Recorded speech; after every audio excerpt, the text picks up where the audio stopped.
உமக்கு ஸ்தோத்திரம். நாங்கள் கூடி வரும்படி நீர் பாராட்டின தயவுக்காக உமக்கு நன்றி.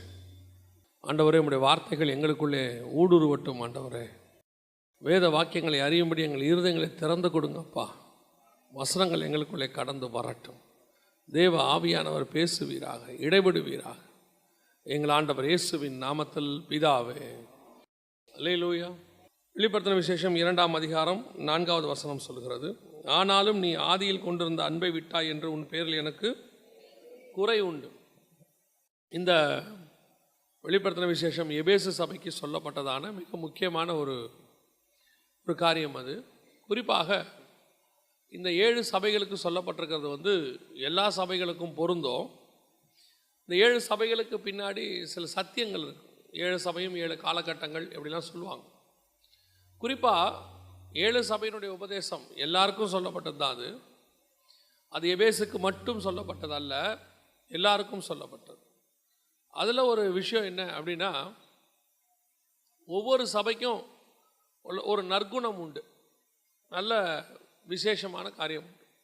ஒவ்வொரு சபைக்கும் ஒரு குறை உண்டு. ஒவ்வொரு சபைக்கும் ஒரு ஆசீர்வாதம் உண்டு. ஒவ்வொரு சபைக்கும் நியாய தீர்ப்பும் உண்டு. எல்லாமே அதில் இருக்கும். இதில் சில சபைக்கிட்ட குறை இருக்காது, சில சபைக்கிட்ட நிறை இருக்காது. ஆனால் நியாய தீர்ப்பு, ஆசீர்வாதம் எல்லா சபைக்கும் ஆண்டவர் கொடுத்துருப்பார்.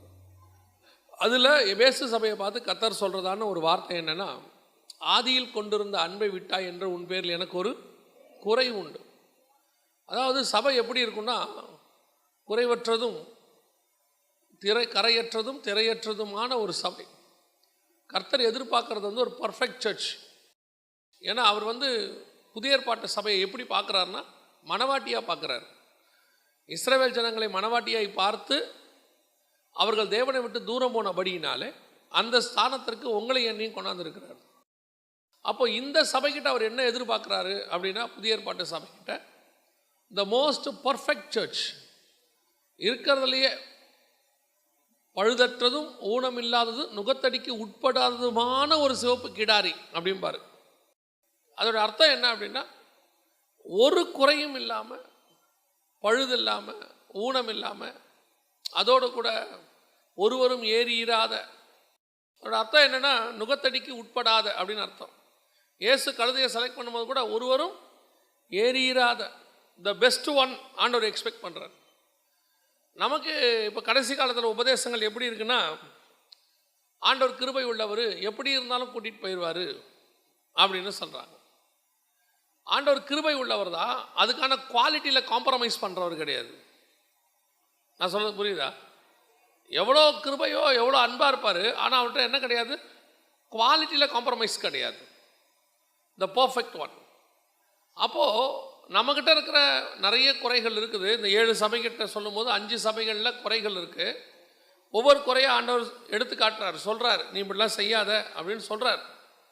அதில் முதல் சபையை பார்த்து ஆண்டவர் சொல்கிறது, ஆதியில் கொண்டிருந்த அன்பை விட்டாய் அப்படின்னு.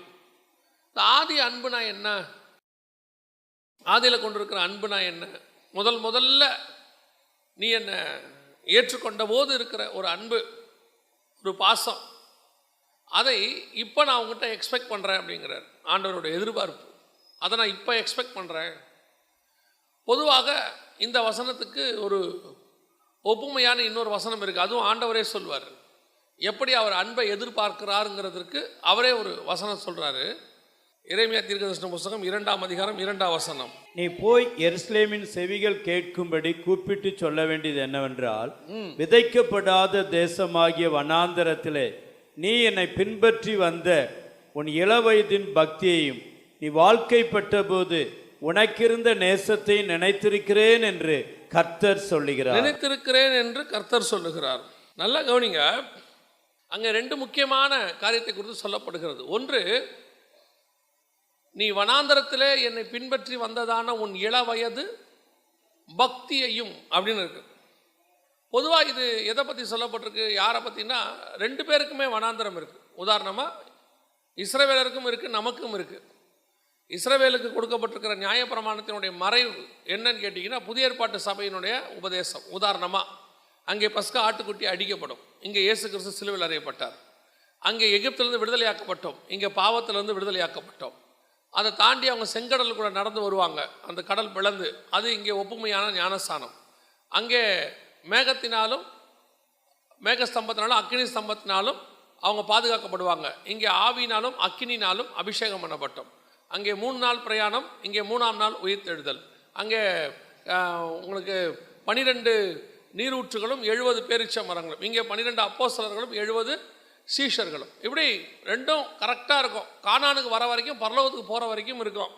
வழியில் நடக்கிற கண்மலை அடிக்கப்படுறது, அதில் தண்ணி வர்றது எல்லாமே புதிய ஏற்பாட்டினுடைய ஒரு ஒப்புமை, அதுக்குள்ளே மறைந்து இருக்கும். அதை நம்ம தியானித்து படிக்கணும். அதே மாதிரி தான் அவர்கள் வனாந்தரத்தில் கடந்து வந்த பாதை. அதாவது நீங்கள் விடுதலையாக்கப்பட்டு கானானுக்குள்ளே பிரவேசிக்கும் போது நடுவில் என்ன வரும்? ஒரு வனாந்தரம் வரும். அந்த வனாந்தரத்தில் நீ என்னை பின்பற்றி வந்ததான உன் இளவயது பக்தியையும் அப்படிங்கிறார். பொதுவாக நமக்கு வனாந்தரத்தில் ஆண்டவரை எப்படி பின்பற்றுகிறோம்? இந்த கடைசி ஜென்ரேஷனில், இந்த காலகட்டத்தில் வனாந்தரம் என்பது விரும்பத்தகாத ஒரு பகுதியாக இருக்கிறது, அல்லது விரும்பத்தகாத ஒரு ஏரியா. வனாந்தரத்துக்கு நான் போக மாட்டேன். எங்களுக்கு நாங்கள் இந்த ஊழியத்துக்கு ஆரம்பிக்கிறதுக்கு முன்னாடி, நான் சொல்கிறது ஒரு 19 வருஷத்துக்கு முன்னாடி, அல்லது ஆண்டவரை ஏற்றுக்கொண்டது 30 வருஷத்துக்கு முன்னாடி, எங்களுக்கு சொல்லிக் கொடுத்த ஊழியர்கள் அவர்கள் கடந்து வந்த பாதையெல்லாம் உபத்திரவமும் வனாந்தரத்தின் பாதையை கடந்து தான் அவங்க பாலும் தேனும் ஓடுகிற இடத்துக்கு வந்தாங்க. ஆசீர்வாதமான ஊழியங்களுக்கு நேராக வந்தாங்க. ஆனால் இன்னைக்கு என்ன உபதேசம்? உனக்கு வனாந்தரமே இல்லை, உபத்திரவமே கிடையாது, உனக்கு எல்லாமே ஆசீர்வாதம் தான். அதுக்கு அந்த உபதேசத்துக்கு நிறைய பேர் இருக்குது. கிருபை உபதேசம், கிரேஸ் டாக்டரின், ஹைப்பர் கிரேஸு, சூப்பர் கிரேஸு, இப்படி நிறையா இருக்குது, ப்ராஸ்பரிட்டி அப்படின்லாம் சொல்கிறாங்க. ஆனால் இதை இன்னைக்கு பேசுகிற ஆட்கள் அத்தனை பேருமே ஒரு காலத்தில் வனாந்தரத்தை கடந்து வந்தவங்க தான். இவங்கெல்லாம் வனாந்தரத்தை கடந்துட்டு இன்றைக்கி ஒரு ஆசீர்வாதமான இடத்துக்கு வந்துட்டு ஜனங்களை மிஸ்கைட் பண்ணுறாங்க. உங்களுக்கு பிரச்சனையே இல்லை, நாங்கள் இது தெரியாமல் போயிட்டோம், எங்களுக்கு வனாந்தரமே கிடையாது அப்படிங்கிறாங்க. வேதாகமத்தில் ஆபிரகாமில் ஆரம்பித்து பவுல் வரைக்கும் வனாந்தரத்தை கடக்காத பரிசுத்தவான்களே கிடையாது. அத்தனை பேரும் ஏதாவது ஒரு இடத்தில் ஒரு வனாந்தரத்தை கடந்திருப்பார்கள். ஆபிரகாம் வனாந்தரத்தில் பிரயாணம் பண்ணினார். ஈசாக்கு விதைச்சார் போய் கேராரூரில். அதற்கு பிறகு யாக்கோபு பிரயாணம் பண்ணினார். அதையும் தாண்டி இஸ்ரவேலர்கள் பிரயாணம் பண்ணினார்கள். அதுக்கப்புறம் எலியா வனாந்தரத்துக்கு போனார், எலிசா வனாந்தரத்திற்கு போனார். அதையும் தாண்டி அப்படியே வந்தீங்கன்னா இயேசு கிறிஸ்து வனாந்தரத்திற்கு போனார், பவுல் வனாந்தரத்துக்கு போனார். எல்லாரும் போவாங்க. வனாந்தரம் என்பது நம்முடைய வாழ்க்கையில் ஒரு பார்ட், உருவாக்குற இடம். அதுதான் உங்களை உருவாக்கும். அதாவது நம்முடைய பாடியில் இம்யூனிட்டி பவர்னு ஒன்று இருக்குது. அதாவது WBC செல்ஸ் எல்லாம் இருக்குது. இதுக்கு வருஷத்துக்கு ஒரு தடவை இது ஆக்டிவாக இருக்கணும், நல்லா இருக்கணும்னு கேட்டிங்கன்னா, வருஷத்துக்கு ஒரு தடவையாவது ஒரு சின்ன ஜுரமோ கோல்டோ பிடிக்கணும். பிடிச்சா தான் இது என்ன ஆகும்? திருப்பி ஆக்டிவேட் ஆகி நல்ல பிரிஸ்காக இருக்கும். இதுக்கு அப்படி ஒரு வேலையை நீங்கள் கொடுக்காட்டி உங்கள் ஹியூமன் பவர் அப்படியே குறைஞ்சிரும் பாடியில். வெளிப்படையாக சொல்லணும்னா, இராணுவ வீரர்கள்லாம் இருக்கிறாங்க, சண்டையே போடாமல் இருந்தால் என்ன ஆகிடுவாங்க? அவங்களாம் சண்டையே போடாமல் இருந்தால் சண்டையை மறந்துடுவாங்க. ஸோ அவங்களுக்கு ஏதாவது ஒரு சண்டை என்ன செய்யணும்? கொடுத்து ப்ராக்டிஸ் கொடுத்து ஏதாவது ஒன்று, அப்போ தான் அவங்க அந்த சண்டையை மறக்காமல் இருப்பாங்க. இன்றைக்கி நமக்கு என்ன சொல்லி கொடுக்குறாங்க? உனக்கு பிரச்சனை இல்லை, போராட்டம் இல்லை, கண்ணீர் இல்லை, கவலை இல்லை, எதுவும் இல்லை, நீ இருக்கும் போதெல்லாம் வெறும் சந்தோஷமாய் மாத்திரம் இருக்கணும் அப்படின்றாங்க. இதே மாதிரி உங்களுக்கு மற்ற விஷயத்தெல்லாம் யோசித்து பாருங்கள், உங்களுக்கே போர் அடிச்சிடும். நீங்கள் போய் விருந்துக்கு உட்காந்த உடனே வெறும் ஸ்வீட்டாக வைக்கிறாங்க. யோசித்து பாருங்கள், வச்ச உடனே 2 குலாப் ஜாமுன், அடுத்து கொஞ்சம் சக்கரை பொங்கல், அப்புறம் கொஞ்சம் கேசரி, அப்புறம் 2 ஜாங்கிரி, அதுக்கப்புறம் நல்லா உங்களுக்கு பால்கோவா, இப்படி வச்சுக்கிட்டே இருக்கான். நீங்கள் கேட்பீங்க, ஓ இப்படி திங்க, என்ன வேணும்? கொஞ்சம் காரம் கொடுங்க. கடைசியாக கேட்பான், ஒரு ஊறுகாயாவது கொடுங்க கொஞ்சம். ஏன்? வெறும் ஸ்வீட்டை வாழ்க்கையில் என்ன செய்ய முடியாது? சாப்பிட முடியாது. அது நடுவில் ஏதோ ஒரு காரியம் வரணும். அப்போத்தான் உங்களுடைய வாழ்க்கையில் ஒரு இன்ட்ரெஸ்டாவது இருக்கும், இல்லையா? சில நேரங்களிலே நமக்கு ஆண்டவர் சில உபத்திரவங்களை அனுமதிக்கிறார், அவரே அனுமதிக்கிறார், சில பிரச்சனைகளை கொடுக்கிறார். அதற்கு நடுவில் உங்கள் விசுவாசம் சோதிக்கப்படுகிறது, அதில் விசுவாசம் வளருகிறது. நான் சொல்வேன், வனாந்தரம் ஒருத்தனை உருவாக்கத்தான் செய்யுமே ஒழிய ஒரு நாளும் வனாந்தரம் கொன்று போடவே போடாது. நல்ல ஊழியர்கள், நல்ல ஆவிக்குரியவர்கள் அந்த வனாந்தரத்தை ஆசீர்வாதமாக எடுத்துப்பாங்க. அங்கே தான் நான் உருவாக்கப்பட்டேன். எனக்கு ஆண்டவர் ஒன்று சொல்லி கொடுத்தார். பிரச்சனைக்கு நடுவில் போயிட்டு இருக்கும்போது ஆண்டவர் சொல்லி கொடுத்தார். பிரச்சனை எல்லாருக்கும் உண்டு, ஆனால் அந்த பிரச்சனையில் உண்மையான தேவனுடைய பிள்ளைகள், தேவ ஜனங்களை கர்த்தர் கைவிடுகிறதே இல்லை. நான் இஸ்மவேல் என்கிற துஷ்ட மனுஷனையே வனாந்தரத்தில் சாக விட மாட்டேன்னா, என் ரத்தத்தால் கழுவின நீதிமான்களாகிய என் பிள்ளைகளாகிய உங்களை ஒரு நாளும் கைவிட மாட்டேன். அதுதான் வாக்குத்தத்தம். அப்படிப்பட்ட துஷ்ட மனுஷனே கர்த்தர் சாக விடலை, வனாந்தரத்தில் காப்பாற்றிட்டாரு. உங்களையே நீமா விட போறாரு. ஆனால் கர்த்தர் எதிர்பார்க்கறது என்ன தெரியுமா? நான் தான் வனாந்தரத்துக்கு சில நேரத்தில் அனுப்புகிறேன். அதாவது வாழ்நாள் முழுவதும் வனாந்தரம் இல்லை, அதுவும் நல்லா இருக்காது இல்லையா? வாழ்நாள் முழுவதும் இப்போ ஆபிரகாம் வந்து சாராயை வந்து கூப்பிட்றாரு, வாமா போகலாம், ஆண்டவர் என்னை காண்பிக்கும் தேசத்துக்கு போக சொல்லியிருக்கிறாரு அப்படின்னு. உடனே அந்த அம்மா கேட்கும், எங்கே? எந்த அம்மா வந்தாலும் ஃபஸ்ட்டு அந்த கேள்வி தானே கேட்கணும். இப்போ யோசித்து பாருங்க, சாரால் ஒரு கேள்வி கேட்கல. வனாந்தரத்தில் தான் பிரயாணம். எங்கேருந்து போனோம்? ஈராக்லேருந்து இஸ்ரவேலுக்கு போனோம். நடுவில் 3 நாடு இருக்குது, கிராஸ் பண்ணி போனோம். சிரியா, அரேபியா, அதை தாண்டி தான் லெபனான் தாண்டி தான் அவர் அங்கே எங்கே போனோம்? இஸ்ரவேலுக்கு போனோம். நடுவில் ஃபுல்லாக வனாந்தரம் தான். ஆனால் அந்த அம்மா ஒரு கேள்வி கேட்டாங்கன்னு இருக்க மாட்டார், எந்த கேள்வியும் கேட்க மாட்டாங்க. அதுக்காக வாழ்நாள் ஃபுல்லாக வனாந்தரத்திலே குடியிருக்கிறதுக்கும் அந்த அம்மா ரெடியாக இல்லை. ஒரு நாள் வரும், நாம் கானானுக்குள்ளே பிரவேசிப்போம். யோபுக்கு உபத்திரம் வந்துச்சுன்னா யோபுக்கு உபத்திரம் வந்துச்சு, அது ஒரு நாள் தான் உபத்திரவம். அதற்கு பிறகு கர்த்தர் அவனை 2 மடங்கு ஆசீர்வதிச்சார். உபத்திரவத்திலே வச்சார்னு எப்பவுமே பைபிள் கிடையாது, அதுவும் கிடையாது. ஆனால் உபத்திரவம் இல்லாமையும் கிடையாது. இதுதான் பேலன்ஸான டாக்டரின். அப்படிதான் பைபிள் பேலன்ஸாக தான் போகுது. ஒரு சிலர் தான் ஒன்று தூக்கி பிடிச்சிடறான். சுகர் வந்துருச்சு, என்ன பண்ணிடலாம்? ரைஸே வேண்டாம், இனி வெறும் கோதுமை தான். நல்ல கோதுமை சாப்பிட்டு ஹீட் ஆகி கண்ணெல்லாம் பொங்கி, அப்புறம் இனி கோதுமையே வேண்டாம், இனி ஓட்ஸ் தான். ஓட்ஸை சாப்பிட்டு உடம்பெல்லாம் ஒரு மாதிரி ஆகி இனி ஒன்றுமே வேண்டாம். நமக்கு ஆண்டவர் எல்லாம் பேலன்சிங்காக கொடுத்துருக்காரு. எல்லாத்தையும் கரெக்டாக சாப்பிட்டா ஒன்றுமே வராது. எல்லாமே கரெக்டாக சாப்பிட்டா என்ன ஆகாது? ஒன்றும் ஆகாது. அதே மாதிரி தான் வாழ்க்கையில் ஆசீர்வாதம், உபத்திரவம் எல்லாம் உண்டு. எல்லாத்தையும் கர்த்தர் வச்சிருக்கிறாரு, ஒன்றுமே இல்லாமல் இல்லை, எல்லாம் இருக்கு. ஆனால் கர்த்தர் நம்மக்கிட்ட எக்ஸ்பெக்ட் பண்ணுறது என்ன? நான் உன்னை வனாந்தரத்துக்கு கொண்டு போனது உண்மை. ஏன் கொண்டு போனேன்? உங்ககிட்ட நான் ஒன்றை எதிர்பார்க்கிறேன். என்ன எதிர்பார்க்கிறேன்? வாசிங்க அந்த எரேமியா 2:2 திருப்பி வாசிங்க பார்ப்போம். நீ போய் எருசலேமின் செவிகள் கேட்கும்படி கூப்பிட்டு சொல்ல வேண்டியது என்னவென்றால், விதைக்கப்படாத தேசமாகிய வனாந்தரத்திலே நீ என்னை பின்பற்றி வந்த உன் இளவயதின் பக்தியையும். வனாந்தரத்திலே நீ என்னை பின்பற்றி வந்ததான இளவயது பக்தி, அது யாருக்கு பொருந்தும்? யாருக்கு பொருந்தும்? வனாந்தரத்திலே நீ என்னை பின்பற்றி வந்தான இளவயது பக்தி. வாசிங்க 1 சாமுவேலின் புஸ்தகம் 16ஆம் அதிகாரம். ஆண்டவர் சொல்றாரு, வாசிங்க 1வது வசனம் வாசிங்க. கர்த்தர் சாமுவேலை நோக்கி, இஸ்ரவேலின் மேல் ராஜாவா இராதபடிக்கு நான் புறக்கணித்து தள்ளின சவுலுக்காக நீ எந்த மட்டும் துக்கித்து கொண்டிருப்பாய். போதும், கவனிங்க. இப்போ ஆண்டவர், இந்த சம்பவம் நம்ம எல்லாருக்கும் தெரியும், இந்த சம்பவம் நம்ம அத்தனை பேருக்கும் தெரியும். ஆண்டவர் தாவீதை ராஜாவாக அபிஷேகம் பண்ண போறார், சவுலுக்கு பதிலாக கொண்டு வர போறார். ஆனால் அங்கே நடக்கிற சம்பவம் என்ன அப்படின்னு பார்த்தீங்கன்னு சொன்னால், இந்த சவுலை தள்ளிவிட்டு கர்த்தர் தாவீதை கொண்டு வருகிற பிளானுக்கு வந்துட்டார். அந்த காலம் வந்துருச்சு, நீ போய் தாவீதை அபிஷேகம் பண்ணுன்னு சொல்லிட்டார். இப்போ சாமுவேலும் அவங்க வீட்டுக்கு போயிட்டாரு. போன உடனே 6வது வசனம் வாசிங்க. அவர்கள் வந்தபோது அவன் எலியாபை பார்த்தவுடனே கர்த்தரால் அபிஷேகம் பண்ணப்படுவன் இவன்தான் ஆக்கும் என்றான். கர்த்தர் சாமுவேலை நோக்கி, நீ இவனுடைய முகத்தையும் இவனுடைய சரீர வளர்ச்சியும் பார்க்க வேண்டாம், நான் இவனை புறக்கணித்தேன். மனுஷன் பார்க்கிறபடி நான் பாரேன், மனுஷன் முகத்தை பார்ப்பான், கர்த்தரோ இருதயத்தை பார்க்கிறார் என்றார். இப்பொழுது ஆண்டவர் வந்து ஈசாயின் மகனை வந்து அபிஷேகம் பண்ண போறேன்னு சொல்லிட்டார். இப்போ முதல் பையன் வரான். வந்த உடனே சாமுவேல் பார்க்குறாரு, எழுந்திருச்சு இவன் தான் சொல்லி அபிஷேகம் பண்ண போயிட்டார். கர்த்தர் சொல்றாரு, இவன் இல்லை, இவன் இல்லை. இப்போ ஒருத்தராக வராங்க, அடுத்தடுத்து வராங்க. கடைசியாக சாமுவேல் கேட்குறாரு, 10வது வசனம்.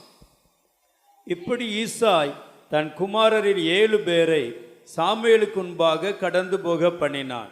பின்பு சாமுவேல் ஈசாயை பார்த்து, கர்த்தர் இவர்களில் ஒருவனையும் தெரிந்து கொள்ளவில்லை என்று சொல்லி, உன் பிள்ளைகள் இவ்வளவுதானா என்று ஈசாயை கேட்டான். அதற்கு அவன், இன்னும் எல்லாருக்கும் இளையவன் ஒருவன் இருக்கிறான், அவன் ஆடுகளை மேய்த்து கொண்டிருக்கிறான் என்றான். நல்லா கவனிங்க, இவனை அவங்க கணக்கிலே கொண்டாடல. யார? தாவீதை கணக்கிலே கொண்டாடல. தாவீது எங்க இருக்கிறாரு? வனாந்தரத்தில் ஆடு மேய்ச்சிக்கிட்டு இருக்கிறாரு. அவர் அங்கே ஆடு மேய்ச்சிக்கிட்டு இருக்கிறாரு. இவங்க வீட்டில் வந்து ராஜாவை அபிஷேகம் பண்ணுற செரிமனி நடக்குது. ஒரு மிக முக்கியமான ஃபங்க்ஷன் நடக்குது. எல்லாரையும் கூப்பிட்டு அனுப்புங்கிறார் சாமுவேல். எல்லாரையும் கூப்பிட்டு அனுப்பியாச்சு. தாவீதுக்கு இன்விடேஷனே கிடையாது. அவர் எங்கே இருக்கிறாரு? வனாந்தரத்தில் இருக்கிறார். ஆனால் கர்த்தர் செலக்ட் பண்ண ஆள் அவன் தான், முக்கியமான ஆள் அவன் தான் விஐபி. ஆனால் அவனுக்கு இன்விடேஷன் கிடையாது. அவன் எங்கே இருக்கிறான்? வனாந்தரத்தில் இருக்கிறான். இந்த செலெக்ஷன் இப்போ எங்கே நடக்குது பாருங்க. வீட்டில் இருக்கிற எவனையுமே கர்த்தர் செலக்ட் பண்ணல, வனாந்தரத்தில் இருக்கிற ஒருத்தனை தான் கர்த்தர் செலக்ட் பண்ணியிருக்கிறார். அப்போ கர்த்தருடைய செலெக்ஷன் எங்கே நடந்திருக்குது? ஆண்டவர் செலக்ட் பண்ணுற இடம் இருக்கு பாருங்க, இங்கே தான் அப்படின்னு அவருக்கு ஒரு ப்ரொசீஜரே கிடையாது. 2 பேர் வந்து தண்ணி குடிப்பான், ஒருத்தன் முழங்கால் போட்டு குடிப்பான், ஒருத்தன் நக்கி குடிப்பான். அவர் அங்கேயே செலக்ட் பண்ணி முடிச்சிருவார். செலெக்ஷன் அங்கே நடந்திருக்கும், அவன் தான் பாரு. அப்புறம் வயிற்றுலேயே செலக்ட் பண்ணிடுவார். 2 பேர் முட்டி மோதுவாங்க, அங்கேயே செலக்ட் பண்ணிடுவார். மூத்தவன் இளையவனை சேவிப்பான், அங்கேயே சொல்லிடுவார். அவர் எங்கே எப்படி செலக்ட் பண்ணுறாரு நமக்கு தெரியாது. ஆனால் செலெக்ஷன் கர்த்தர் நம்மளை பண்ணுறதுக்கு ஒரு இடத்துல வச்சுருப்பார். அந்த இடத்துல நீ உண்மையாக வேலை செஞ்சுக்கிட்டே இருக்கணும், அதான் ரொம்ப முக்கியம். இவங்க எல்லாம் கவர்மெண்ட் ஜாபு, எல்லாரும் சவுலுடைய இராணுவத்தில் வேலை செஞ்சுக்கிட்டு இருக்கிறாங்க. ஆனால் இவனுக்கு வனாந்தரத்தில் வேலை. என்ன வேலை? ஆடு மேய்க்கிற வேலை. ஆனால் என்ன நடக்குது? கர்த்தர் அவனை பார்த்துக்கிட்டே இருக்கிறார். அங்கே வனாந்தரத்தில் நீ என்ன பண்ணிட்டு இருக்கிற, வனாந்தரத்தில் நீ எப்படி ஃபாலோ பண்ணுற, அந்த வனாந்தரம் தான் உன்னுடைய செலெக்ஷன் பாயிண்ட். உன்னை கர்த்தர் தேர்ந்தெடுக்கிறது எங்கே தெரியுமா? உன் உபத்திரவத்துக்கு மத்தியில். உன்னை அங்கே தான் ஆண்டவர் பார்த்துட்டே இருப்பார். ஏன் என்ன ஆண்டவர் இப்போ நடத்திக்கிட்டு இருக்கிறாரு? நம்ம சகோதரர்கள்லாம் நல்லா இருக்கிறானுங்க. பல நேரத்தில் நமக்கு அப்படி தான் தோணும். நம்ம கூட இருக்கிறவன்லாம் நல்லா இருக்கான், எல்லாம் ஆசீர்வாதமாக இருக்கிறான், கவர்மெண்ட் ஜாபில் இருக்கான், நல்லா சம்பாதிக்கிறான். ஏன் நம்ம வீட்டில் இருக்கிறவங்களே ஈசாய் மாதிரி நம்ம ஒதுக்கி வச்சுருப்பாங்க. எதுக்கு லாய்க்கு இல்லை, படிக்கலை, குறைவான சம்பளம், அல்லது நம்ம கல்யாணம் பண்ணி கூட்டிகிட்டு வந்தது கொஞ்சம் வசதி குறைவான இடமா இருக்கும். வீட்டிலையே நமக்கு அந்த பாகுபாடு இருக்கும். கொஞ்சம் அப்படியே ஒதுக்கி வச்சுருப்பாங்க. நம்மளை ஒரு பொருட்டாக நினைக்க மாட்டாங்க, எதுக்கும் கூப்பிடவே மாட்டான். கடைசியாக தான் நம்ம ஞாபகத்துக்கே கொண்டாடுவான். இன்னும் அவனை நம்ம கூப்பிடவே இல்லையா, அவனுக்கு ஒரு வார்த்தை சொல்லிடுங்கம்பா. எல்லாருக்கும் இன்விடேஷன் கொடுப்பான், நமக்கு ஃபோனில் பேசுவான், வந்துரு கொஞ்சம் அப்படிம்பாங்க. அதுவும் நம்மளை எது கூப்பிடுவான்னா வீட்டு வேலை பார்க்கத்தான் கூப்பிடுவான். பல நேரங்களில் நம்ம வீடுகளில் கூப்பிட்றது எதுக்குன்னா, அவன் வந்தால் நல்லா வேலை பார்ப்பான், அவனுக்கு எல்லாம் தெரியும், அவனை கூப்பிடுங்கம்பா. நம்மளை ஒரு பொருட்டாகவே யோசிக்க மாட்டானுங்க. ஆனால் தேவன் என்ன பண்ணுறாரு? நீ எங்கே உன்னை நான் பிளேஸ்மெண்ட் பண்ணேனோ, நான் தான் உன்னை அந்த வனாந்தரத்தில் வச்சேன். நான் தான் எல்லாரும் தள்ளப்பட்ட இடத்துல கொண்டு போய் வச்சேன். உதாசீனப்படுத்தப்பட்ட இடத்தில் நான் தான் உன்னை உட்கார வைத்தேன், வேற யாரும் உட்கார வைக்கல. ஏன்னா அங்கே தான் உன் செலெக்ஷன் நடக்க போகுது. நீ அங்கே என்னை எப்படி பின்பற்றி வருகிறாய் என்பதை நான் பார்க்க போகிறேன். அந்த வனாந்தரத்தின் உன் இளவயது பக்தியை நான் பார்க்குறேன். நீ அந்த வனாந்தரத்தில் எப்படி என்னை ஃபாலோ பண்ண போகிற, எப்படி என்னை தெரிஞ்சுக்க போகிற, அந்த வனாந்தரத்தில் நீ எப்படி எனக்கு உண்மையாக இருக்கிற அப்படிங்கிறத செலக்ட் பண்ணுறதுக்கு ஆண்டவர் கொண்டு போகிற இடம் தான் வனாந்தரம். அதுதான் செலெக்ஷன் பாயிண்ட்.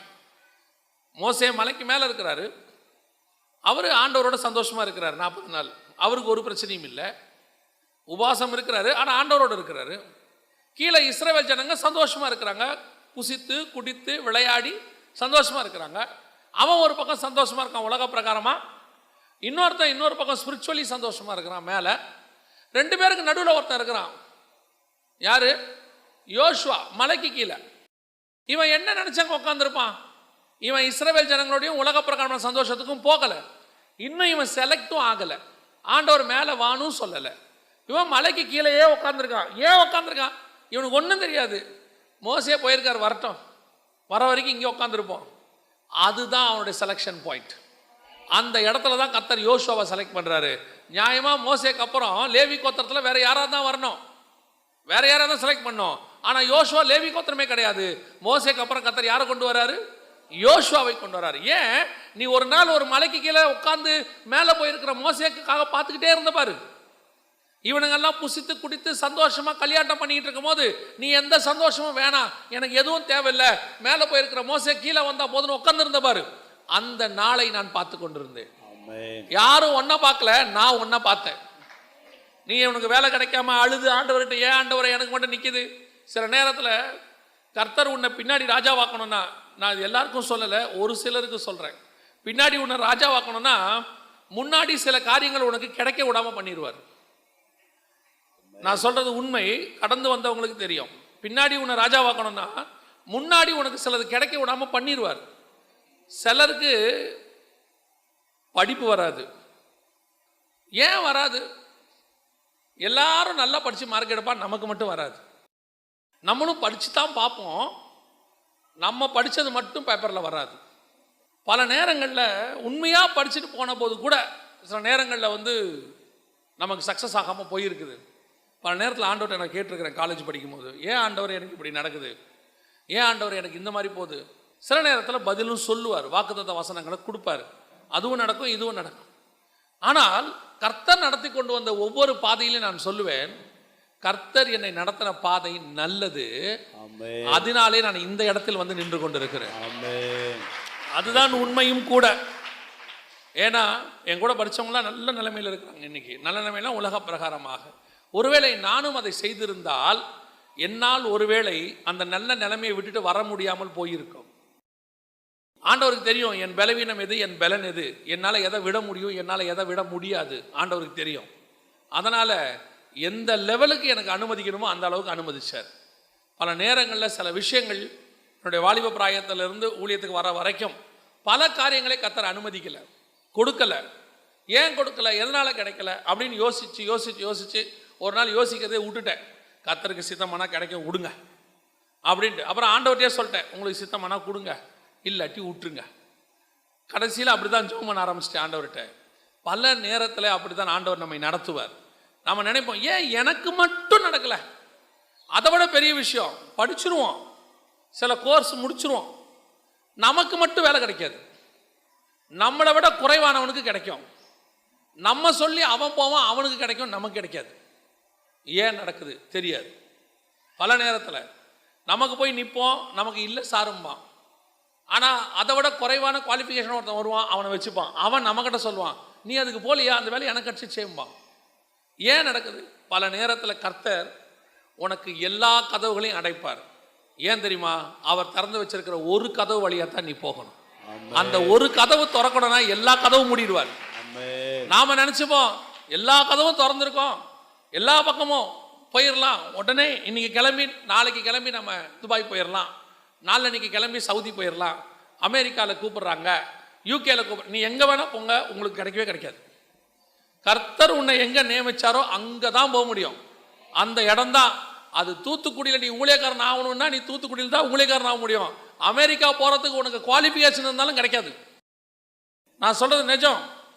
கர்த்தர் ஆபிரகாம் லிங்கனை பிரசிடென்ட் ஆக்கணும்னு முடிவு பண்ணிட்டாரு, அமெரிக்காவுக்கு ஜனாதிபதி ஆக்கணும்னு முடிவு பண்ணிட்டாரு. ஆபிரகாம் லிங்கம் அதுக்கு முன்னாடி எதெல்லாம் நின்னாரோ எலெக்ஷனில், சாதாரண எலெக்ஷன்லேருந்து அத்தனையிலும் தோத்துட்டார். ஒன்றில் கூட ஜெயிக்கல. அவர் லைஃப்பில் ஒரு எலெக்ஷனில் அவர் ஜெயிச்சதே கிடையாது. அவர் ஜெயிச்சது ஒரே ஒரு எலெக்ஷன் தான், அது பிரசிடென்ட் எலெக்ஷன், அமெரிக்க ஜனாதிபதி. அதோடு அவர் கதை முடிச்சு. கர்த்தர் உனக்கு ஒன்று கொடுக்கணும்னு முடிவு பண்ணிட்டார்னா அதுக்கு கீழே இருக்கிற எதையும் தரமாட்டார். அது கர்த்தர் நியமிச்சு வச்சது. அப்போ நாம் அந்த கடந்து போகிறோம் பாருங்க, நமக்கு கிடைக்கிற வரைக்கும் அதுதான் வனாந்தரத்தின் பாதை. ஏன் எனக்கு மட்டும் நடக்கலை, எனக்கு மட்டும் கிடைக்கல, அக்கா தங்கச்சிங்கள எல்லாருக்கும் நல்லா செஞ்சாங்க, என்னை மட்டும் வஞ்சித்தாங்க. ஆமாம், உன்னை மட்டும்தான் வஞ்சித்தாங்க. ஏன்? நீ கர்த்தரால் ஆசீர்வதிக்கப்படணும், கர்த்தர் உனக்கு தகப்பனா இருந்து செய்யணும். அப்பதான் நீ வாழ்நாளெல்லாம் சொல்லுவ, என் தேவனாகிய கர்த்தர் ஒருவரே என்னோடு கூட இருந்தார், வேற யாருமே இல்லைன்னு சொல்லுவ. அதுக்கு தான் கர்த்தர் உனக்கு கிடைக்க விடாம பண்ணார். நம்ம என்ன பண்ணிட்டு இருக்கிறோம்? எல்லாரும் மேலேயும் கோவம், அப்பா மேல கோவம், அம்மா மேல கோவம், அண்ணன் மேல கோவம், நீங்க எல்லாம் என்ன வஞ்சித்துட்டீங்க, கொடுக்காம போயிட்டீங்க. ஆமா, அவனை அப்படி பண்ண வச்சதே ஆண்டவர் தான். ஏன்? உனக்கு கொடுக்க தகுதி உலகத்துல கர்த்தருக்கு மட்டும் இருக்கு, அவர் நியமித்த ஆட்களுக்கு மட்டும் இருக்கு, அவரே கொண்டு தருவார். ஆரம்பத்துல கர்த்தர் உடைச்சி உடைச்சி உடைச்சி உடைச்சி இப்ப யார் வந்தாலும் இது கிடைக்காது, இது ஆவாது, அப்படி மனசுல ஆகி போச்சு. ஏன்? நமக்கு மேல ஒருத்தர் இருக்கிறார், அவர் உள்ள பார்க்கிறவர். உள்ள பார்த்தாலே வெளியே நிறுத்திடுறாரு, உள்ள கிடைக்கும் நினைச்சாலே வெளியே ஸ்டாப் பண்ணிடுவார். ஒரு பெரிய ஊழியக்காரர் அவருடைய புத்தகத்தில் எழுதியிருக்கிறார். அவர் வந்து விசுவாசத்துக்கு பேர் போனவர், தன் பையனுக்கே விசுவாசம்னு பேர் வச்சிருக்கிறார். அந்த மாதிரி விசுவாச வீரன் அவர் ஒரு தடவை அவருடைய புக்கில் எழுதியிருக்கிறார். அவர் சொல்கிறாரு, ஒருத்தர் மாதம் அவருக்கு ஆஃபரிங் அனுப்புவார். 1ஆம் தேதியான கரெக்டாக ஆஃபரிங் வந்துடும். இவருக்கு தொடர்ந்து ஒரு 5-6 மாதம் வர ஆரம்பித்த உடனே அடுத்த 1ஆம் தேதி வரப்போது இவருக்கு ஒரு தேவை வருது. நாளைக்கு அந்த பணம் காலையில் வரும், அந்த பணத்தை வச்சு இந்த பிரச்சனையை சால்வ் பண்ணிடலாம் அப்படின்னு சொல்லிட்டு காலையிலே எழுந்திரிச்சு குளித்து நல்லா நீட்டாக ஒயிட் அண்ட் ஒயிட் போட்டு வாசலில் 9:30 மணிக்கு வர போஸ்ட்மேனுக்கு 7 மணிக்கே உட்காந்துட்டார். பார்த்துக்கிட்டே இருக்கிறாரு. 9:30 மணி வரைக்கும் போஸ்ட்மேன் வரல. 9:30 மணிக்கு போஸ்ட்மேன் வந்தார். வந்த உடனே இவர் பேனாவோடு உட்காந்துருக்காரு. கையெழுத்தை போட்டு வாங்கி வேலையை முடிச்சிருவோன்னு வந்தார். வணக்கம் சார்ன்ட்டு போயிட்டார். இவர் போன வர கூப்பிட்றாரு, இங்கே வாங்க, நமக்கு ஏதாவது வந்திருக்குமே. வரல சார். நல்லா பாருங்க. நல்லா பார்த்தாச்சு, வரவே இல்லை. இவருக்கு ரொம்ப சோர்ந்து போயிட்டார். இவருக்கு தேவை. அப்போ ஆண்டவர் சொன்னாராம், உன்னுடைய பார்வை என்னை நோக்கி மட்டும்தான் இருக்கணும். நான் தான் அதெல்லாம் அனுப்பினேன். எப்போ உன் பார்வை அது மேலே போச்சோ நான் நிறுத்திடுவேன். நீ எப்போவுமே என் மேலே தான் இருக்கணும்.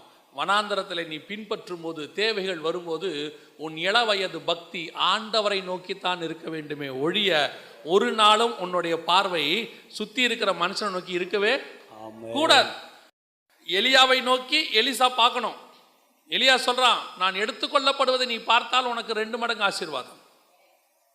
கரெக்டா எலிசா பார்க்கறான், 2 மடங்கு ஆசீர்வாதம் கிடைச்சிருச்சு. இப்போ எலிசா கிட்ட ஒரு வேலைக்காரன் இருக்கிறான். அவனுக்கு பேர் என்னது? கேயாசி. இப்போ ஒருவேளை எலிசா கிட்ட அவன் உண்மையா இருந்திருந்தால் எலிசா சொல்லியிருப்பான், நான் சாகும் போது நீ என்னை பார்த்துக்கிட்டே இருக்கணும். பார்த்தா உனக்கு என்ன கிடைக்கும்? 4 மடங்கு கிடைக்கும். ஏன்னா ஏற்கனவே எங்கிட்ட எத்தனை இருக்கு? 2. இப்போ 4 கிடைக்கும். ஆனால் கேயாசி ஒரே ஒரு தடவை எலிசாவுக்கு பதிலாக எலிசா கிட்ட வந்த நாகமானை பார்த்தான். அவன் பார்வை எலிசா மேலேருந்து நாகமான் பக்கம் திரும்பிச்சு.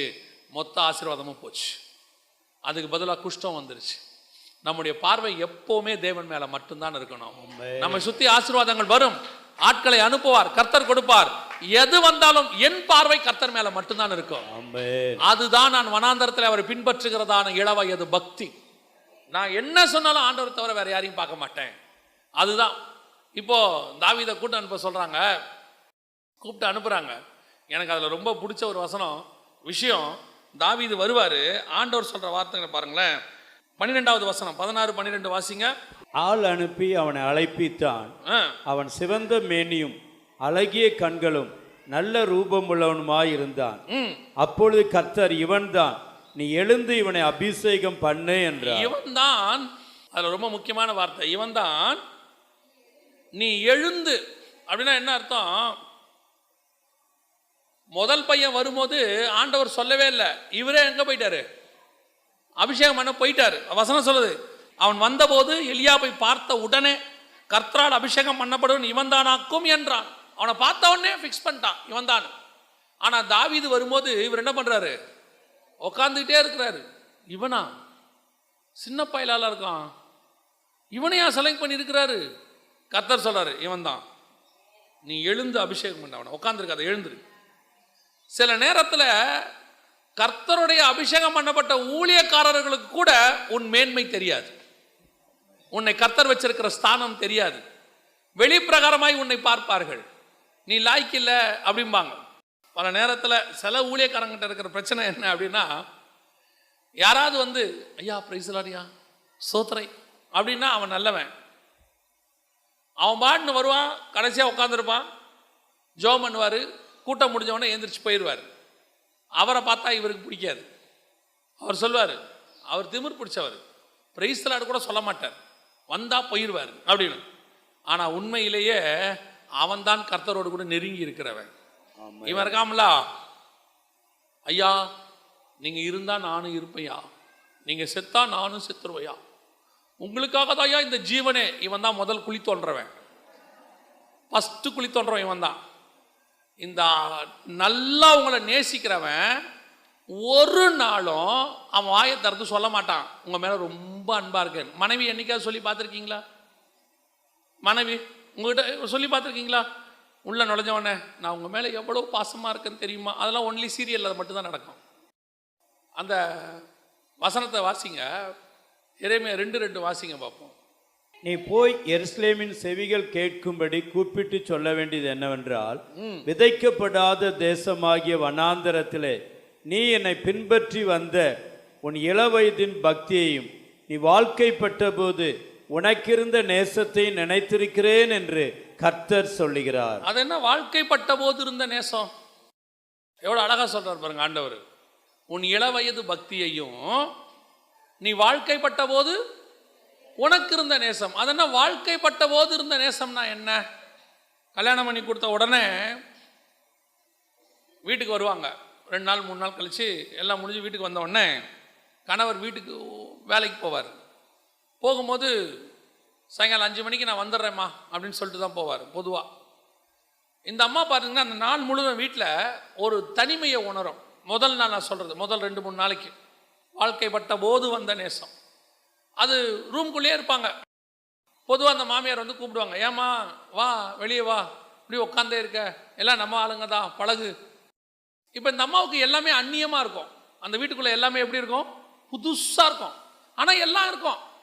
வீட்டில் சாப்பாடு இருக்கும், ஃப்ரிட்ஜ் இருக்கும், டிவி இருக்கும், சோஃபா செட் இருக்கும், அப்புறம் சொந்தக்காரங்களாம் இருப்பாங்க, சாப்பாடு அப்புறம் எல்லாம் இருக்கும். ஆனால் எதோடையும் இந்த அம்மாவால் என்ன ஆக முடியாது? மிங்கிளாக முடியாது. எல்லாமே அந்த அம்மா கொஞ்சம் அந்நியமாக இருக்கும். இப்போ இந்த அம்மாவுடைய எண்ணம் யார் மேலே இருக்கும்? இந்த ஆள் வந்தாருன்னா இவர் கூடயாவது பேசிக்கிட்டு இருக்கலாம், கொஞ்சம் வெளியேவாது போகலாம், எல்லாமே புதுசாக இருக்குது அப்படின்னு சொல்லி. இப்போ வெளியே போயிருக்கிற அவர் மேலேயே அதுக்கு எப்படி இருக்கும்? எண்ணம் இருந்துகிட்டே இருக்கும். ஆனால் சுற்றி எல்லாம் இருக்குது, எல்லாருக்கும் உறவுகள் இருக்கு, ஆசீர்வாதம் இருக்கு, எல்லாம் இருக்கு. ஆனால் இருதயம் எங்கே இருக்கு? வெளியே போயிருக்கிற கணவன் மேலேயே இருக்குது. 5 மணிக்கு வரேன்னு சொன்னோன்னே இந்த அம்மா 4 மணிக்கே என்ன ஆகிடும்? குளிச்சு ரெடியாகி அலங்காரம் பண்ணி ஷார்ப்பாக 5க்கு ரெடியாக இருக்கும். வாழ்க்கைப்பட்ட போது அதை மறந்துடக்கூடாது. அந்த லைன் ரொம்ப இம்பார்ட்டன்ட். வாழ்க்கைப்பட்ட போது ரெடி ஆயிரும். ஆனால் எந்த கணவனும் சொன்ன நேரத்துக்கு வீட்டுக்கு வரவே மாட்டார். அது டிஃபால்ட்டாக அவர்கிட்ட இருக்க நல்ல குணம்.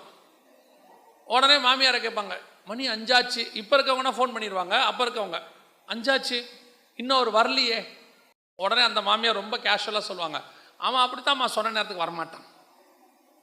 5ங்கிறது 5:30 ஆகும், ஆனால் வந்துடுவார். ஏன்னா அவரும் கல்யாணமான புதுசு இல்லையா, வந்துடுவார். இந்த அம்மா முகத்தில் ஒரு பெரிய சந்தோஷம்.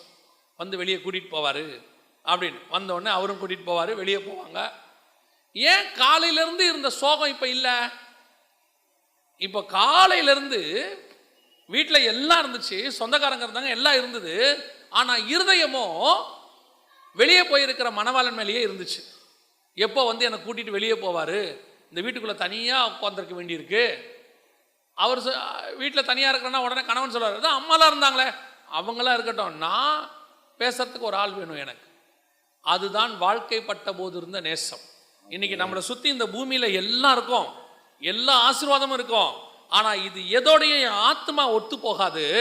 என் ஆத்ம நேசர் ஒருவர் வெளியே போயிருக்கிறார், அவர் திரும்பி வருவார். என் ஆத்மாவோ அவரையே வாஞ்சித்து காத்திருக்கும். இந்த பூமியில எல்லாம் இருக்கும், எனக்கு எதுவும் இல்லைன்னுலாம் கிடையாது. ஆனால் என் இருதயம் எப்படி இருக்கும்? அவர் மேலேயே இருக்கும். என் ஆத்மா அவரையே தேடும். எப்போ வருவார், எப்போ வருவார், வந்து என்னை வெளியே கூட்டிட்டு போயிடுவார். எனக்கு இந்த இடம் ரொம்ப போர் அடிக்குது, யாரோடையும் பேச எனக்கு இஷ்டமே இல்லை. அந்த மாதிரி சொல்லும், யார் கூடயும் பேச எனக்கு இஷ்டமே இல்லை, எனக்கு இந்த வேண்டியது நீங்கள் உட்காந்து என் கூட பேசணும், நீங்கள் என்னை வெளியே கூட்டிகிட்டு போகணும், எப்போ வந்து கூட்டிகிட்டு போவீங்க அப்படின்னு கேட்கும் ஃபோன் பண்ணி. அதே மாதிரி தான் தேவன் விரும்புகிறார். மனைவி எப்படி இருக்கணும்? மணவாளியாக சபை, எத்தனை ஆசீர்வாதங்கள் பூமியில் என்னை சுற்றி இருந்தாலும் என் ஆத்மா மட்டும் என் மணவாளனை தான் தேடணும், வேற எதையுமே தேடக்கூடாது அப்படின்னு கர்த்தர் விரும்புகிறார். ஏன் அந்த வார்த்தையை சொல்றாரு? வாழ்க்கைப்பட்ட போது இருந்த நேசம். வாழ்க்கைப்பட்ட பிறகு 10 வருஷம் கழிச்சு என்ன ஆகும்? அவர் வந்து இவரை தேடுவார். ஏமா எங்க இருக்க? இதோ பின்னாடி தான், காப்பி வேணும், உட்காருங்க, இது வேலையை முடிச்சுட்டு வரேன். அதே அம்மா தான், அதே வீடு தான், அதே மணவாளம் தான். சாப்பிட ஏதாவது இருக்கா? டேபிள் மேல இருக்கு, பாருங்க, போட்டு சாப்பிடுங்க.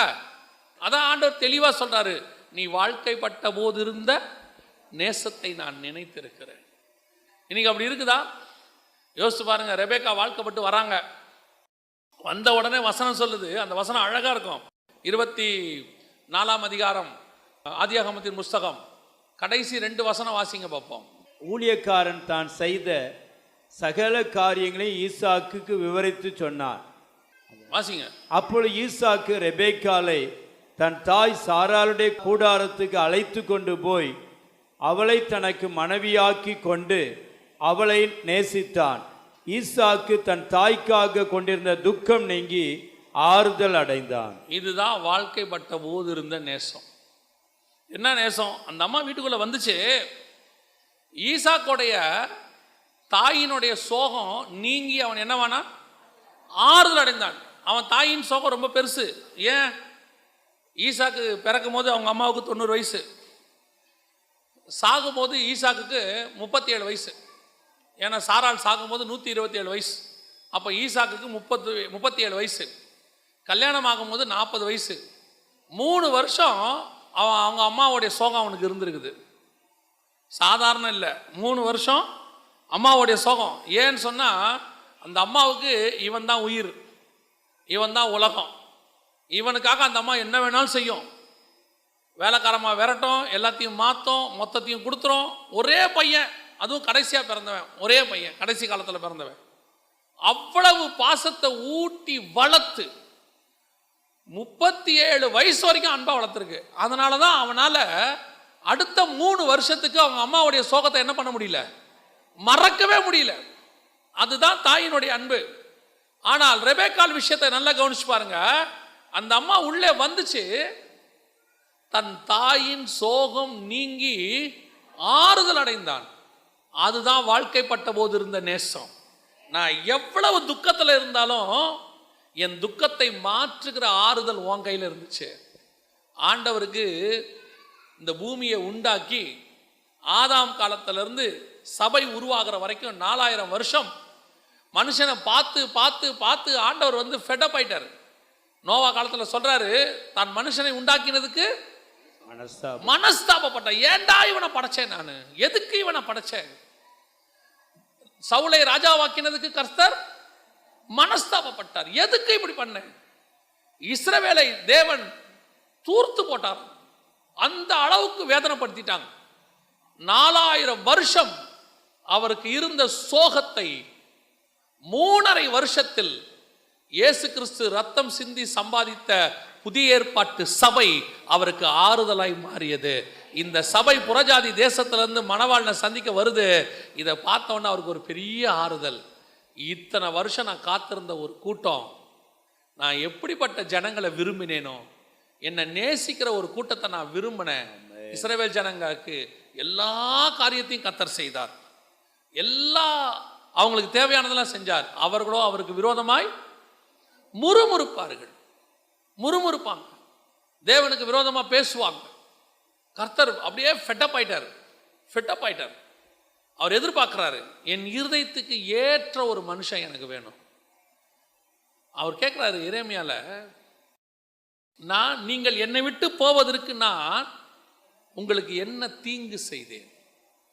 அந்த கூட்டத்தை தள்ளிட்டு, இஸ்ரவேலுங்கிற கூட்டத்தை தள்ளிட்டு உன்னை என்னையும் கர்த்தர் கொண்டாந்துருக்கிறார். கர்த்தருடைய எதிர்பார்ப்பு என்ன தெரியுமா? அந்த 4000 வருஷத்தின் சோகத்தையும் எனக்கு ஆறுதலாய் மாற்றக்கூடிய ஒரு கூட்டம் எனக்கு வேணும், ஒரு சபை வேணும். அந்த சபை நீங்களும் நானும் தான். இன்னைக்கு நம்ம அப்படி இருக்கிறோமா? கர்த்தர் செலக்ட் பண்ணியிருக்கிறார், உங்களை என்ன செலக்ட் பண்ணியிருக்கிறாரு, ரத்தம் சிந்தி செலக்ட் பண்ணியிருக்கிறாரு.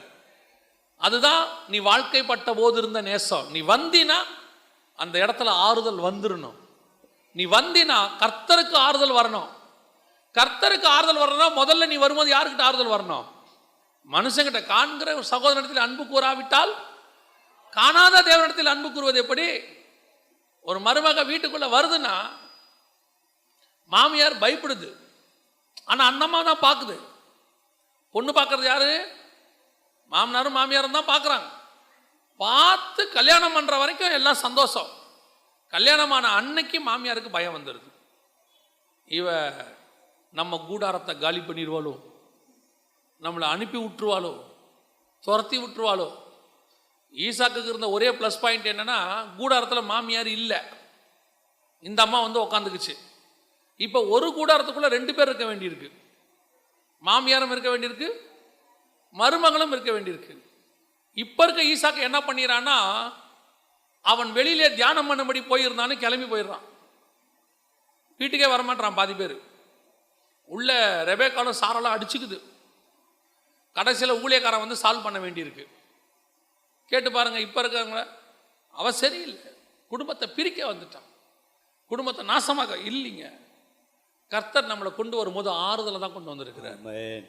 வரவங்களுக்கும் தெரியணும், அங்கே இருக்கிறவங்களுக்கும் தெரியணும், கர்த்தர் என் மகனுக்கோ என் மகளுக்கோ ஒரு மகனையோ மருமகளையோ கொண்டு வராருன்னா என் குடும்பத்தை கட்டதான் கொண்டு வராளே ஒழிய, வருகிறவள் எனக்கு ஆறுதலாகத்தான் வருகிறாளே ஒழிய அவள் என் குடும்பத்தை ஒழிக்க வரலன்னு நீங்க நம்பணும்.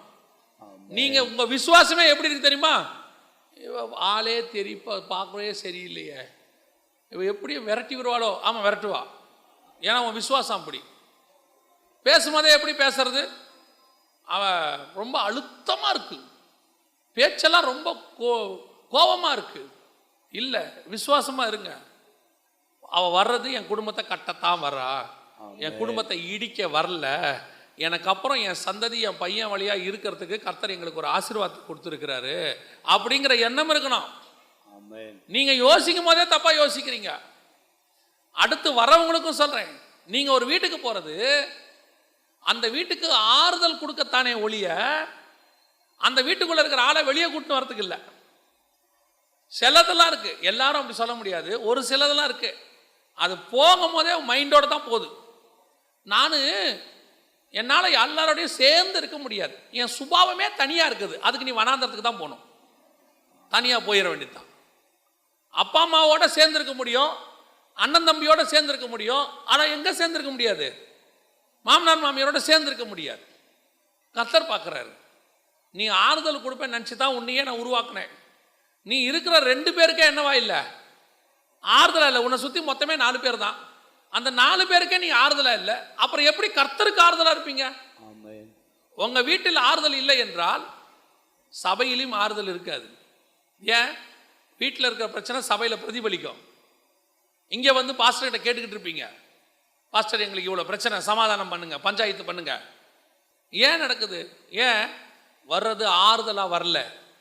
ஆண்டவர் எதிர்பார்க்கிறார், நீ வாழ்க்கைப்பட்ட போது உனக்கு இருந்த நேசத்தையும் நான் நினைத்திருக்கிறேன்.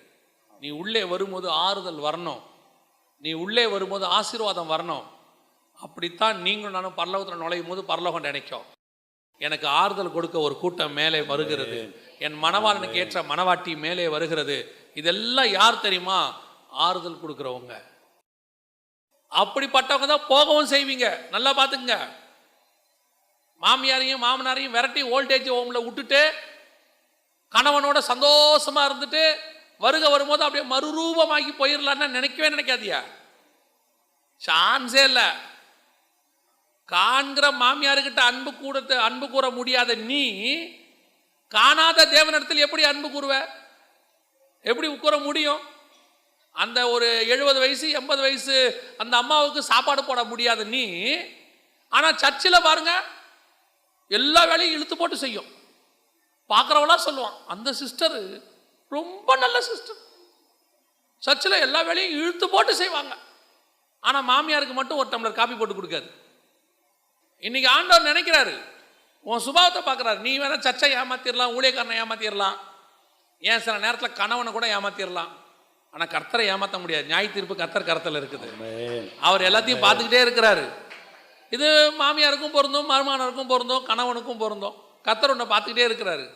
அந்த பொண்ணு ஏதோ வருது, அதால் முடிஞ்சதை செய்யுது, பாவம், அதுக்கு 25 வயசு தானே ஆகுது, முடிஞ்சதை செய்யுது. இந்த அம்மா குறை சொல்லிக்கிட்டே இருக்கிறது. சிலதெல்லாம் வீட்டுக்குள்ளே வந்தாலே குழப்பம், சண்டை, பிரச்சனை, போராட்டம். ஆனால் வசனம் சொல்லுது, நீ ஒரு வீட்டுக்குள்ளே வந்தீங்கன்னா ஆறுதல் வரணும்.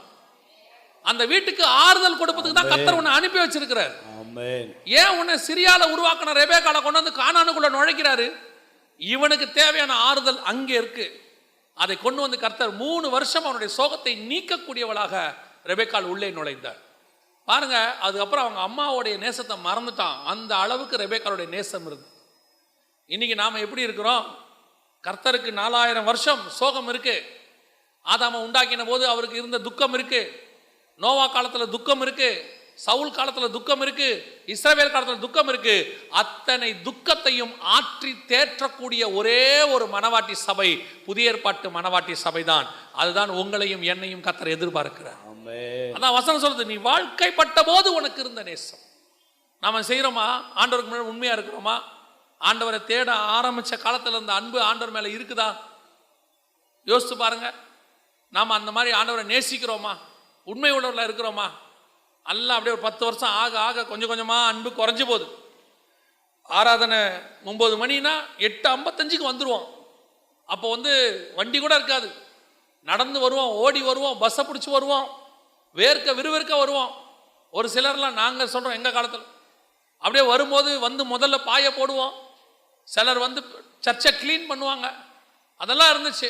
கர்த்தர் பார்த்தாரு, இவ்வளோ அன்பாக இருக்கிறாங்களே, இவங்களுக்கு நம்ம ஏதாவது செய்வோம்னு சொல்லி ஆண்டவர் ஆசீர்வதிச்சு அவங்களுக்கு கொஞ்சம் உயர்வு வண்டி கிண்டியெல்லாம் கொடுத்தாருன்னு வச்சுக்கோங்க. அதுக்கப்புறம் 9 மணி ஆராதனைக்கு 9:15 தான். அவங்க பார்த்தீங்கன்னா காருகர்லாம் வாங்கிட்டாங்கன்னா அவங்க விஐபி விசுவாசி ஆயிடுச்சு. அதுக்கப்புறம் கீழே உட்காராது, அதுக்கப்புறம் சேரில் தான். அதுக்கப்புறம் பாஸ்டர் கேட்பார், என்ன லேட்டு போல? எங்கே பாஸ்டர், வர வழியில் பயங்கர டிராஃபிக், வந்துடணும் தான் நினச்சோம். நிர்விசானம். அந்த அந்த கரெக்ட் டயத்துக்கு நான் சபைக்கு போகணுங்கிற வேகம் போயிடுச்சு, அந்த பாசம் போயிடுச்சு. அதுதான் மணவாளன் தேடி ஓடி வந்த பாசம். இன்னைக்கு அது இல்லை. 9 மணிக்குன்னா 9:15, 9:30, 9:45. ஒரு சிலர்லாம் முடிகிற நேரத்துக்கு வராங்க. கவனிச்சுக்கோங்க, கர்த்தர் உங்ககிட்ட எதிர்பார்க்கறது, நீ ஆதியில் கொண்டிருந்த அன்பை விட்டாய். நீ ரட்சிக்கப்பட்ட போது ஆண்டவருக்கு முன்னாடி எப்படி இருந்தீங்க? நீங்கள் அபிஷேகம் பெற்ற போது ஆண்டவருக்கு முன்னாடி எப்படி இருந்தீங்க? அந்நிய பாஷை அந்த வரம் வந்த உடனே போகும்போது வரும்போதெல்லாம் என்ன பண்ணிட்டு இருப்போம்? பேசிக்கிட்டே இருப்போம். எங்கேயாவது போக சொன்னாங்கன்னா யாருக்கிட்டையும் பேச மாட்டோம், அந்நிய பாஷை பேசிக்கிட்டே போவோம். எனக்கெல்லாம் சைக்கிள் ஓட்டி அந்த காலத்தில் கடைக்கு போக சொல்லுவாங்க. அந்நிய பாஷை பெற்றுட்டேன், வீட்டுக்கு தெரியாது. எங்கேயாவது கடைக்கு போனாங்கன்னா தூரமாக இருக்கிற கடைக்கு தான் போவேன். சைக்கிள் எடுத்துப்பேன், அந்நிய பாஷை பேசிக்கிட்டே போவேன், அந்நிய பாஷை பேசிக்கிட்டே வருவேன். போயிட்டு வருவேன், 5 நிமிஷம் ஆன மாதிரி தான் இருக்கும். ஏன்னா அதுக்குள்ளேயே போயிட்டு வந்துட்டோமே. இவங்க கேட்பாங்க, இவ்வளோ நேரமாம்பாங்க. எனக்கு நேரம் போனதே தெரியாது. என் நேரம் கிடைக்கும் போதெல்லாம் அந்நிய பாஷை பேசுறது. ஊழியத்துக்கு ஒப்பு கொடுத்த புதுசில் பார்க்குறவங்களுக்கெல்லாம் சுவிசேஷம், பார்க்குறவங்களுக்கெல்லாம் ட்ராக்ஸு நாம தான் பண்ணோம், வேற யாரும் இல்லை. இப்போ கர்த்தர் ஆசீர்வதிச்சிட்டாரு. இப்போ நம்ம எல்லாம் மாறிட்டோம். அந்நிய பாஷை கூட தேவைப்பட்டா சர்ச்சில் ஆவியில் நிரம்பி பேசுறதோடு சரி. ட்ராக்ஸ் மினிஸ்ட்ரி இல்லவே இல்லை. யாருக்காவது சுவிசேஷம் சொல்றதே இல்லை. ஆராதனைக்கு ஓடி வர்றது குறைஞ்சு போச்சு. ஆனால் நாங்கள் ஆவிக்குரியவர்கள், அதே பாசத்தில் இருக்கிறோம். இல்லை, ஆண்டவருக்கு உன் குறை தெரியுது, உன் குறைய பார்க்குறாரு. நீங்கள் உட்காந்து ஒரு 5 நிமிஷம் நீங்கள் ரட்சிக்கப்பட்ட புதுசில் இருந்த அந்த 5 வருஷத்தை யோசித்து பாருங்கள். 5 நிமிஷம் அந்த 5 வருஷத்தை யோசித்து பாருங்கள். முதல் 5 வருஷம் நீங்கள் எப்படி இருந்தீங்கன்னு பாருங்கள். எவ்வளோ உண்மையாக இருந்தீங்க, சின்ன சின்ன விஷயத்துக்கு கூட எவ்வளோ வைராக்கியமாக இருந்தீங்க. ஒரு சின்ன வார்த்தை கூட வாயிலிருந்து கோபமாக வரக்கூடாதுன்னு நினைப்பீங்க. எப்படி இருந்தோம், இன்னைக்கு நம்ம எப்படி இருக்கிறோம் ஆராய்ந்து பாருங்க. அதுக்கு தான் சபை. நீங்கள் ஆராய்ந்து பாருங்க. கர்த்தருக்கு முன்பாக ஆவியானவர் உங்களுக்கு அதை வெளிச்சத்துக்கு கொண்டு வருவார். உங்கள் குறைவுகளை எல்லாம் நீக்குவார். சபை மணவாளனுக்கு ஏற்ற மணவாட்டியாய் மாறும். அல்லேலூயா. நாம ஜெபம் பண்ண போறோம். தேவ சமூகத்தில் ஆண்டவர் நோக்கி பார்க்க போகிறோம். எல்லா கண்களை மூடுவோமா இருக்கிற இடத்துல. நன்றி ஆவியானவரே, கோடான கோடி ஸ்தோத்திரம்ப்பா, கோடான கோடி ஸ்தோத்திரம். கிருபையுள்ள கரத்தில் எங்களை தாழ்த்துகிறோம் ஆண்டவரே. நாங்கள் வனாந்தரத்தில் மனிதர்களால் மறக்கப்பட்டு ஒரு பொருட்டாகவே எண்ணப்படாமல், எங்கள் வீட்டு கணக்கில் கூட நாங்கள் இல்லாமல், எங்களை எந்த விதத்திலும் அவர்கள் சேர்த்து கொள்ளாமல் இருந்த காலத்தில் வனாந்தரத்தின் பாதையில் நீர் எங்களை நினைத்தீரையா. எங்களை செலக்ட் பண்ணிங்க ஆண்டவரே. எங்ககிட்ட நீங்கள் எதிர்பார்த்ததெல்லாம் ஒன்றே ஒன்று தான்ப்பா, அந்த இளவயது பக்தி. வனாந்தரத்தில் தாவீது கரடியோட சண்டை போடுறான், சிங்கத்தோட சண்டை போடுறான். அப்பெல்லாம் அவனுக்கு இருந்த ஒரே ஒரு நம்பிக்கை, என் தேவனாகிய கர்த்தர் என்னை காப்பாற்றுவார், என் ஜீவனை காப்பாற்றுவார். அதை பார்த்த ஆண்டவர் தான் பின்னாடி கோலியாத்துக்கு முன்னாடி கொண்டு வந்து நிறுத்துறார் அவனை. நிறுத்தும் போது அந்த தாவீது சொல்றான், சிங்கத்தின் வாய்க்கும் கரடியின் வாய்க்கும் என்னை தப்புவித்த தேவன் இந்த விருத்த சேதனம் இல்லாத கோலியாத்தின் கைக்கும் என்னை தப்புவிப்பார். அதுதான் வனாந்தரத்தில் கர்த்தர் உன்னை செலக்ட் பண்ணது. அதான் வனாந்தரத்தில் நீ கர்த்தரை பின்பற்றினது. கர்த்தர் எப்படி உபத்திரவத்தில் உன் கூட இருந்தாரோ இப்பவும் உன் கூடவே இருப்பார். ஒருவேளை நீ உபத்திரவத்தின் பாதைக்குள்ள போய் மனிதர்களால் மறக்கப்பட்டு, சொந்தக்காரங்களால் மறக்கப்பட்டு, ஏன் அப்பா அம்மா கூட உன்னை வெறுத்திருந்தாலும் சரி, ஆண்டவர் சொல்றாரு, நான் உன்னை பார்த்துருக்கிறேன், நான் உன்னை நினைத்திருக்கிறேன், உன் கண்ணீரை நான் பார்த்துக்கிட்டே இருக்கிறேன், நீ என்னை உண்மையா பின்பற்றுறத பார்க்குறேன். இவ்வளவு உபத்திரவத்துக்கு நடுவில் நீ என்னை மறுதளிக்கல, இவ்வளவு உபத்திரவத்துக்கு நடுவில் நீ என்னை விட்டு கொடுக்கல. நான் வேணுமா கர்த்தர் வேணுமான்னு கேட்டபோது கர்த்தர் வேணும்னு சொல்லிட்டு நீ வந்த பாரு. உன்னை நான் நினச்சிக்கிட்டே இருக்கிறேன், உன்னை நான் ஒரு நாளும் கை விடவே மாட்டேன். உன்னை கரம் பிடித்து அழைத்த நான் முடிவு பரியந்தம் நடத்த வல்லமையுள்ளவனாய் இருக்கிறேன். வனாந்தரத்தில் நீ என்னை பின்பற்றி வந்த அந்த இளவயது பக்தியை நினைத்து உன்னை பாலும் தேனும் ஓடுகிற தேசத்தில் கொண்டு வந்து நிறுத்துவேன். நீ கண்ணீரோடு கூட விதைத்திருக்கிறாய், இனி கம்பீரமாய் அறுப்பாய். உன் தேவனாகிய கர்த்தர் உனக்கு சொன்னதை செய்யும் அளவும் அவர் உன்னை விட்டு விலகுவதும் இல்லை, உன்னை கைவிடுவதும் இல்லை. அவர் உனக்கு சொன்னவைகளில் ஒன்றும் ஒளிந்து போகாது. அவர் உனக்கு கொடுத்த வாக்கு தத்தங்களில் ஒன்றும் ஒளிந்து போகாது. அவைகள் 100% ஆம் என்றும் ஆமேன் என்றும் நடக்கும். காரணம், நீ வனாந்தரத்தில் அவரை பின்பற்றி வந்த உன் இளவயது பக்தியை கர்த்தர் நினைச்சிருக்கிறார். இன்னைக்கு நிறைய பேர் இன்னைக்கு இருக்கிறவங்களுடைய நிலைமையை பார்க்குறாங்க. ஆனால் கர்த்தர் உன்னுடைய ஆரம்ப நிலைமையை பார்க்குறார். இன்னைக்கு நீ வளர்ந்த நிலைமையில் இருக்கிறத பார்க்குறாங்க நிறைய பேர். ஆனால் கர்த்தர், நீ ஒன்றுமே இல்லாத காலத்தில் என்னை விசுவாசத்தோடு கோலும் கையுமா என்னை பிடிச்சிட்டு வந்தியே, அதை நான் இன்னும் மறக்கவே இல்லைன்னு ஆண்டவர் சொல்கிறார். ஆண்டவர் உன்னை நிச்சயம் ஆசீர்வதிப்பார், உன்னை ஒரு நாளும் கை விடவே மாட்டார். நாம் ஜெபிக்க போகிறோம் தேவ சமூகத்தில். எல்லாம் தேவனுக்கு நேராக கரங்களை உயர்த்தி, ஆண்டவரே, என் நம்பிக்கை நீர்தான் ஐயா, என் கண்மலை நீர்தான் ஐயா, என் விருப்பம் வாஞ்சை எல்லாம் நீர்தான் ஐயா. வனாந்தரத்தில் என்னை சுற்றி ஒன்றும் இல்லாமல் இருந்தாலும் கூட எனக்கு எல்லாமே நீங்கள் தான் ஆண்டவரே. ஒப்பு கொடுப்போமா? எங்கள் சர்வ வல்லமை உள்ள ஆண்டவரே, இந்த காலை வேளைக்காய் ஸ்தோத்திரம். ஆண்டவரே, நீர் எங்ககிட்ட இருக்கிற எதிர்பார்க்கிற மிக முக்கியமான குவாலிட்டி, முதல் குவாலிட்டி ஆதி அன்பு. அந்த ஆதி அன்பு எங்களுக்குள்ளே பெருகட்டும் ஆண்டவரே. உங்கள் மேலே இருக்கிற எங்கள் நேசம் நாளுக்கு நாள் வளரட்டும் அப்பா. அது குறையவே கூடாது ஆண்டவரே. அது வளர்ந்து வளர்ந்து உமக்கு முன்பாக நீங்களே எங்களை பார்த்து சொன்னோம், நீ ஆதியில் கொண்டு வந்த அன்பை விடாமல் இருக்கிறாய்ன்னு நீங்கள் சாட்சி கொடுக்கத்தக்கதாக வளரட்டும் ஆண்டவரே. எங்களை ஆராய்ந்து பார்க்கிறோம், எங்கே நாங்கள் தூரமாக இருக்கிறோமோ அதையெல்லாம் குறைத்து உம்மோடு கூட நெருங்கி கிட்டி சேர எங்களுக்கு கிருபை பாராட்டும். ஆசீர்வதியும் இயேசுவின் நாமத்தில் பிதாவே, ஆமென்.